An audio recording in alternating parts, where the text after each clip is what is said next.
everybody. I'm Jenny Lee Hodgins. Just a quick intro to who I am if you don't know me.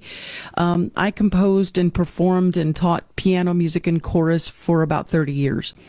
And I ran a private piano studio with 32 students. I taught group piano and keyboard classes for young kids, adults, seniors, and I worked as a public school music and chorus director. But due to life changes, there's been a time gap since I've been practicing piano until very recently. So I am a returning piano learner myself. And in fact, honestly, during the years that I had my public school music teaching job and chorus directing position, it was really hard for me to keep up with my piano practice as well as I would have liked.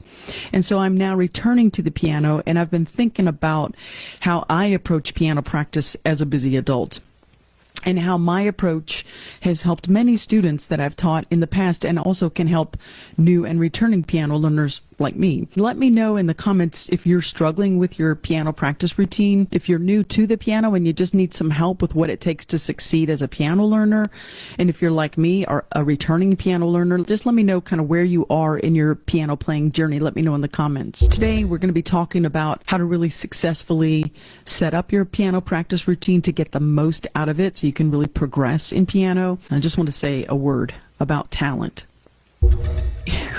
So many people may have natural musical inclination. They might be able to pick things up more quickly by ear, or they might be able to, sight read the music notated on the page much faster than others. Some people might even have perfect pitch. But in my humble opinion, talent is very overrated. And I was just listening to Seth Godin's book called The Practice. And in that book, he reminds me that really great artists and successful artists, entrepreneurs, business people, they have one thing in common, and that is that they have developed skill through disciplined effort. And to me, that really is it. Piano practice or any kind of musical instrument learning and mastery really happens when you make a committed, consistent effort. It's nice if you have talent, but I just don't think the talent's gonna, take you that far. And so please throw that idea out. If you think that you have no talent or it's too late for you to learn piano as an adult, that is hogwash. I've also been reading this book. It's called Keep Sharp As We Get Older, the wellness benefits from learning piano as an adult. It actually helps your brain get sharper. And so I hate to bang your ego there. If you think you are talented enough that you don't need to bother with regular piano practice, you're eventually going to hit the brick wall if you're relying on your talent, because it can only take you so far. And just like, I think it was Edison that said it's 10% inspiration, 90% perspiration, or it might even be 1% inspiration, I think so, and 99% perspiration. That means if you apply the tips I'm going to talk about, the piano tips in this presentation, to set up your piano practice routine, and you stay committed to it, you will have a good foundation to make consistent piano progress. The more you do it regularly, your brain remembers. Your muscles remember too, but this is really helping your brain keep yourself sharp and keep your brain sharp the more you do it regularly. If you learn what to focus on in your piano practice, you're going to help your brain remember it, and you'll get better at piano. Let's talk about today's topic is how to get a piano practice routine set up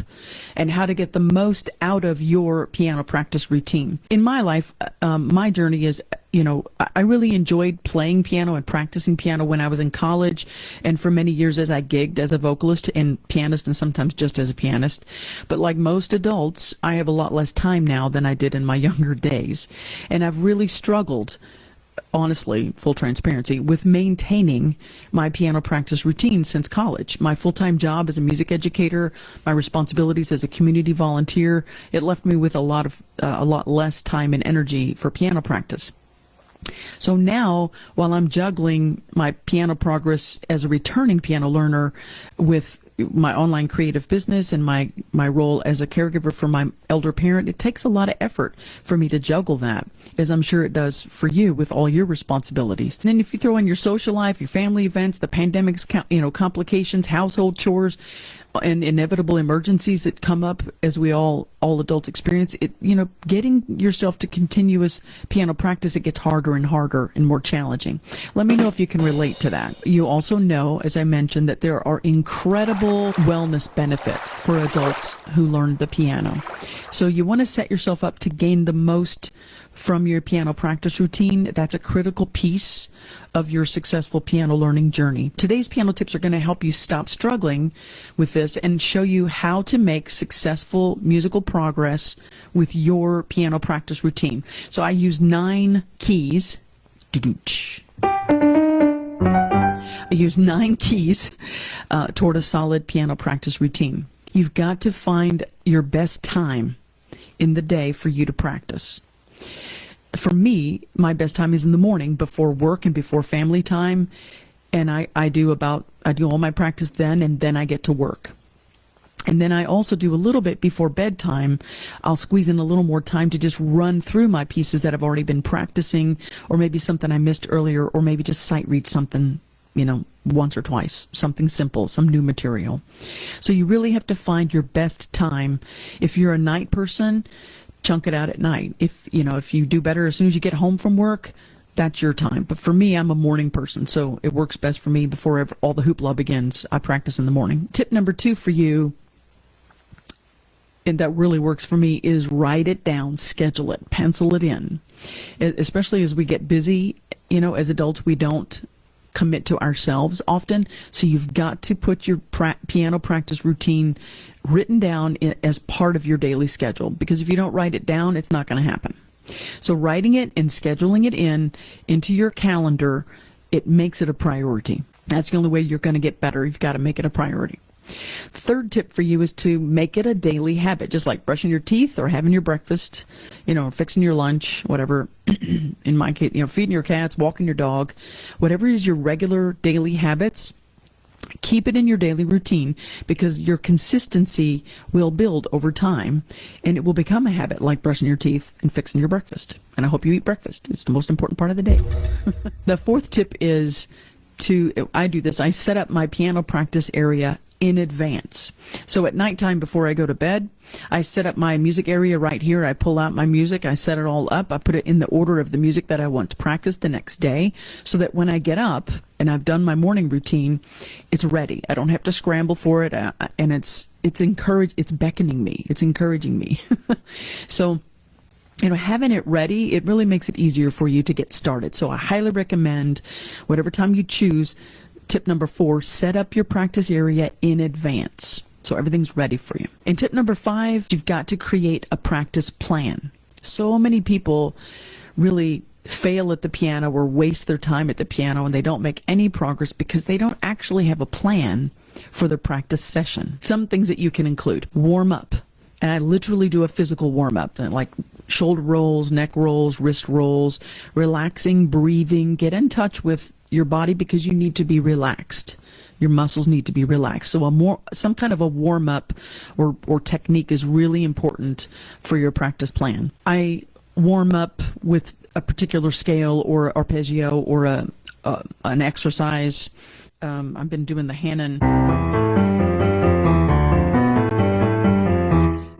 number 2 exercise, and whatever key I'm in B flat major, I'll just do that same exercise in the key of the piece that I'm working on. I think it's E flat major.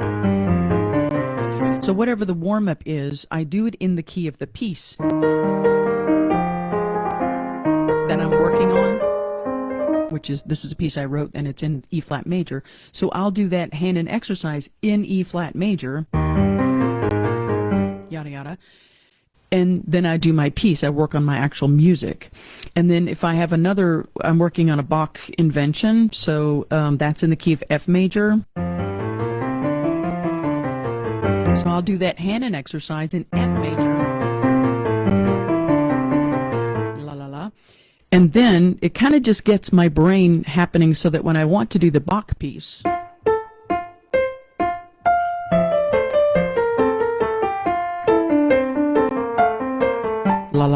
I'm in F major, and by the point I'm making is that instead of doing all these warm-ups all by themselves at the beginning of my piano practice session, I plan to, first of all, I warm up first in whatever key the first piece I'm going to work on is. And this might be over your head if you're a new or early beginner or early intermediate piano student. That's okay. All I'm saying is make a warm-up plan. And what I do is I just cycle through my warm-ups throughout my entire practice session. I just bring them back. I'll play some music, and then I'll go back and do another warm-up, and then I'll play the next piece of music, and then I'll bring in some of my warm-up. So I just kind of cycle through it. When you're creating a practice plan, is have a warm-up plan, and then you want to have a plan to do your new musical pieces, and you want to chunk those into sections and choose specific goals. Hopefully, if you've got a piano teacher, they're going to help you choose those goals. And what I also include in my practice plan is reward music. So, for example, after a warm-up, I first practice material that is hardest for me, that's in that key, and I work on it. And I work on the things that I need to improve, not the stuff that I can already do. And then whatever needs the most work, I work on that first because my brain is fresh. And it uses your best brain power in the beginning there. And then when I work on the hard stuff first, it gives me more momentum and progress, and things get easier and easier throughout the practice session. So I hope that makes sense. So tip number 5 is create a practice plan. The 6th tip for you is I like to give myself a musical piece as a reward. So after I've worked on my most demanding stuff, the stuff that's hard for me, after I work on it, then I reward myself by playing my favorite music, or because I write music, I'll play something that I've written that I like, something I can play with ease, or I'll improvise something just for fun, just to let my hair down and just have fun with it.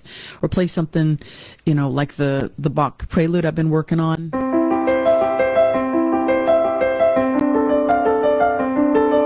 Something that's rewarding, that I've worked on, that's easier for me to play, and it gives me kind of instant gratification. It's a reward for already working on the hard stuff. So that's tip number 6, is choose a reward. After you've started working on your hard stuff, reward yourself for it. You deserve it. My 7th tip for you in your piano practice routine is to visibly or otherwise, or both, reward yourself with a weekly practice tracker. It helps you stay on track. You can check off what you've been working on, when you've accomplished it, and you can visually see all those checks or stickers or however that tracker is set up. You can see all your progress. And it really does give you a boost emotionally, and it also helps motivate you to keep going. And when I say you can also reward yourself, if you've filled out your piano practice tracker and you've done great on consistency and working on your goals this week, then give yourself a treat. Like my treat would be, give me some chocolate ice cream. Something that you can reward yourself for a job well done. It's very important that we congratulate ourselves and celebrate our progress. So tip number 6 is visibly and otherwise reward yourself for a job well done. My 8th tip for you on getting the most from your piano practice routine is to get accountability. Because learning piano can be such a lonely experience. It's just one person at an instrument, like many musical instruments, but piano particularly, we tend to be soloists. It makes a huge difference if you've got an accountability buddy. On that note, when you connect with other piano learners like myself, piano experts, or just simply having a practice pact with somebody, it's going to hold you accountable and motivate you more to be consistent. Also, on that note, I would highly encourage you to go ahead and join my new and returning piano learners Facebook group.